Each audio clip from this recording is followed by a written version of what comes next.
Well, here's the NASA meatball, which now is a permanent fixture of all spaceflight movies now, and a good picture of our flag there and Space Shuttle Columbia's flag pre-launch. As you see, a few clouds in the area, but we managed to hold them off until long enough for us to get off the ground. Standard picture of us going out to the vehicle. It was kind of odd to be up at that time of the day. It was pretty easy for us, but Carl Meade, Gene Trin, and Ellen Baker had the sleep shift almost 12 hours, and they had just, at that point, they were about ready to go to bed, even though we were just getting up. Ken, you want to describe the launch? Well, the launch was quite a ride for me. When the engines lit, I didn't get too excited, but I did look over to the left to see what the gantry looked like, and I noticed that it started glowing before we started moving as we got the reflections of the engines and the SRBs. Then it slowly moved out of the way. The liftoff sensation felt just like we get in a simulator. I was very pleased with the training that we'd had and felt very comfortable during the launch.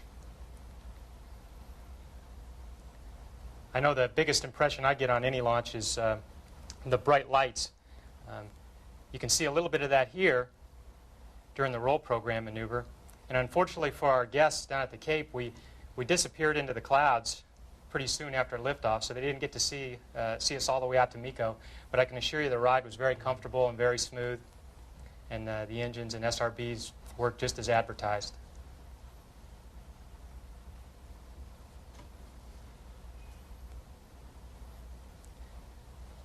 Once we got up on orbit, we caught our breath and then started right to work activating the Space Lab. I was a little bit captivated by the scenery, but Bonnie was an old veteran and went right to work. Well, the activation started out on the flight deck at about 2 hours after launch by activating the Space Lab systems through the orbiter's computers. And then about 3.5 hours after launch, we went down the tunnel, and I opened the hatch to the lab, ingress down through the tunnel and up over what we call the lip into the lab. We started operations immediately that day, and what you're seeing here is actually into the flight, and then here's some blue shift shots with Gene and Carl. This is myself on the foreground working on the surface tension driven experiment, and Carl moving by holding a drop physics module film magazine, which he became so good at changing the film. This is a close-up of the drop physics module with the Bay 1 door open. You can see some of the instrumentation inside. And this is a live shot, almost live shot of a drop deployment. And this is a very successful deployment. And thank you, Carl, for taking a picture of that. The drop physics module was controlled through the IVA that you see. That's a second CRT on the right. And this is a short sequence of the behavior of the drop in microgravity. These drops, once they were deployed, almost took a life by themselves because of their behavior in the absence of gravity, and also because of what we did to them with acoustic radiation pressure. The aim here was to determine in very quantitative fashion the behavior of those drops in microgravity. And this is another close-up view of the surface tension-driven convection experiment with the sequence of what you could see looking at one of the video downlink, looking at flow visualization pattern. These are speckle patterns of the tracer particles in the flow. And this is myself working in the glove box once again, and I was doing protein crystal growth experiments, and here you see a close-up of the way I did that. I used common syringes, Hamilton syringes that you use in your laboratory. I basically did what I do in my own laboratory, which is what I've said for a long time we really need in space, is to have our own lab up there. And for the first time on USML, we had the equipment to do that and the time. And I was using a microscope to observe crystals that I grew on orbit, and from that information, looking at the crystals, I then decided how to change the conditions to optimize the crystal growth. And that's also the first time we've ever been able to do this in flight. And here's a crystal of the first protein that I crystallized in orbit. It's canaverin, and it's a plant protein that was donated to us by a professor at the University of California, Riverside, and canaverin is being looked at to genetically engineer a more nutritious food. And this is the generic bioprocessing apparatus. And once again, these are the samples being loaded into a device which will measure the turbidity of each sample so that we can get essentially a time history of their development throughout the microgravity experience. I think it's worth pointing out that for 13 days and 26 shifts, we had almost flawless performance of all of our hardware. And in fact, we were able to process more than we expected. I'm working in here in what's called a flexible glove box facility for the crystal growth furnace, which allowed us to change out potentially toxic materials. And we had a chance to evaluate this because we wanted to process more materials. And I think it's a good demonstration for space station. We had spare samples which allowed us to do this and actually produced more than we expected. This is another shot of the glove box, and I believe an experiment in here which is called, this is smoldering combustion. For a little bit. They take a piece of foam and see how it smolders in microgravity, again, without the benefits of buoyancy, or the effects of buoyancy, I should say.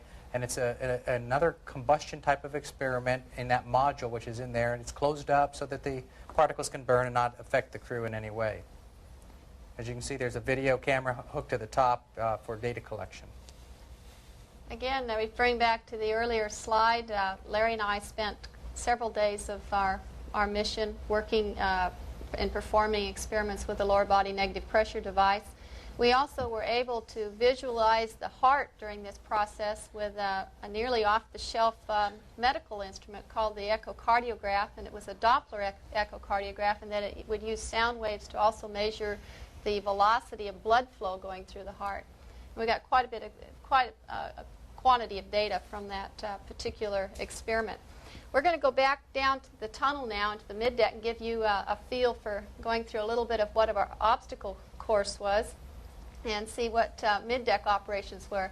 If you recall, the lab is aft in the payload bay, and there's a very long tunnel that connects it to the middeck.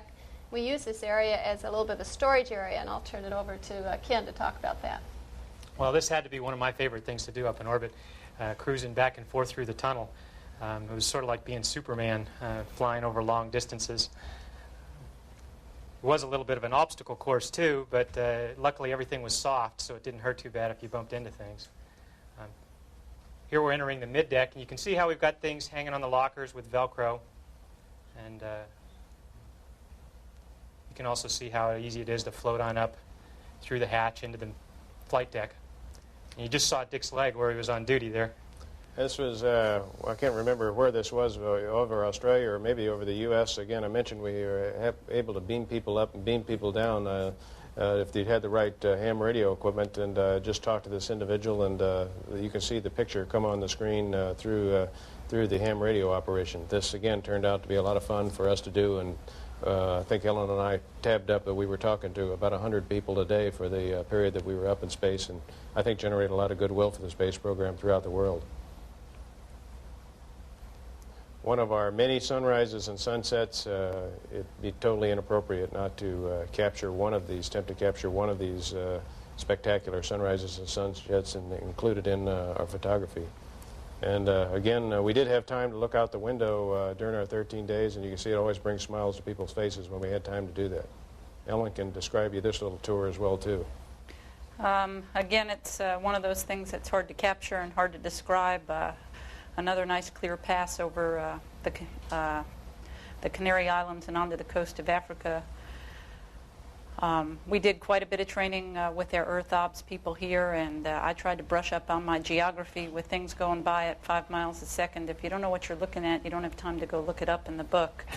We have a little display on one of our onboard computers that gives you a general ballpark for where you are in the world.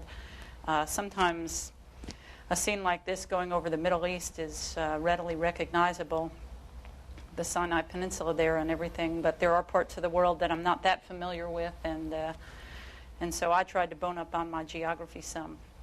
Unfortunately, I didn't get to see a lot of South America. This is a pass coming over the coast of South America and the Andes, and it was remarkably clear over South America as well, but for most of our daylight South America passes, and Dick and Socks were awake taking these pictures.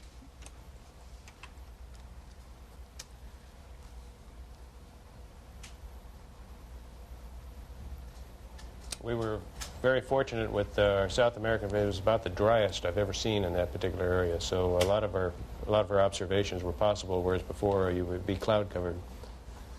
This is Ellen proudly displaying her New York Yankee hat while she goes through the process of getting some exercise, and then Carl, who had some stretching exercise. He was one of our backup EVA crewmen, and I cautioned him to make sure he kept his muscles in good shape in case we had to go outside unexpectedly, and so this was his way of doing some stretching exercises during the flight. Again, food, we got a chance to do food operations, as I would call them, and everybody would try to come up with some new stunts to outdo the next person with rotating spoons or floating meatballs, or whatever Ken is trying to grapple with. Potatoes. Grooming was always very important, and I found myself using for the first time an electric razor. And one of the first things to go on orbit is your hair. And but we've come a long way and got some shampoo equipment that we just scrub on and then wipe off with a towel. Of course, you've got to sort of keep yourself in control here, and I'm not doing a very good job of it right now. And we've got a personal hygiene kit, little mirror, and brush your hair, and you're ready to go for the day. This personal hygiene kit contains a lot of toilet articles, and so it was always a difficulty trying to manage it here about where to put all these things, even though they have Velcro. It seemed like every time I opened it up, there was about 3 or 4 things I wanted to take out. This was an unsuccessful attempt to manage that.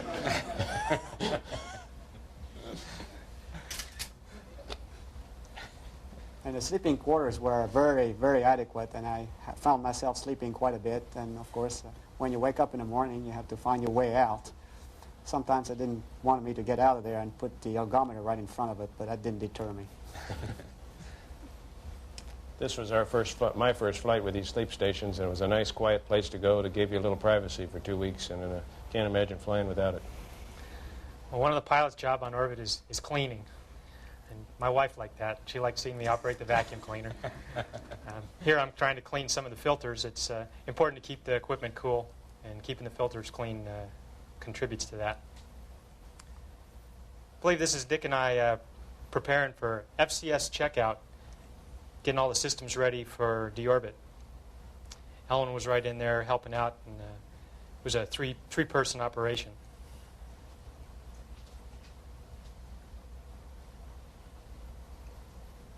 Everything was nominal on the day before entry, so Ken and I went to bed. We got waved off one day due to, of all things, a July hurricane in California. So that was the only bit of misfortune we had, but the good side of it was that the Kennedy Space Center, I guess all the bad weather got sucked into California because Florida was beautiful. Next day, after a appreciated one-day delay, which all of us got an opportunity to look out the window on that day, we started re-entry.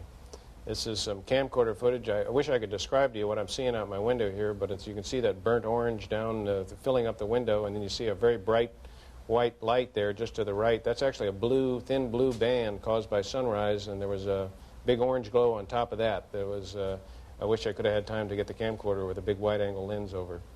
As I say, it was a beautiful day in Florida. It was pilot's kind of day. Acquired the runway way out.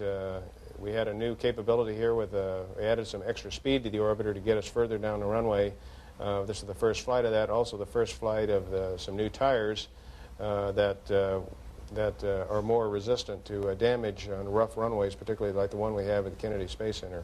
Touchdown seemed to be very smooth, and at no time did I feel like I was really behind the vehicle. We intentionally delayed derotation of the nose gear by about 10 knots due to our weight. Got that down on the runway, and immediately Ken deployed the drag chute. Throughout the rollout sequence, the winds were very light, and I felt very similar to the way I felt in my previous 4-day flight of a very solid vehicle, very tightly controlled, and absolutely no problems. At 60 knots, in order to keep the drag chute from being entangled in the drag chute, we intentionally jettisoned the chute, and then finally rolled to a stop with using up about 13,000 feet of the 15,000 feet of runway we had there. This isn't cooling fans for us. This is to blow any gases that might be out there, harmful gases, away from the vehicle. But very quickly, Ken and I were able to get out and do an inspection of the vehicle, and everything looked great to us.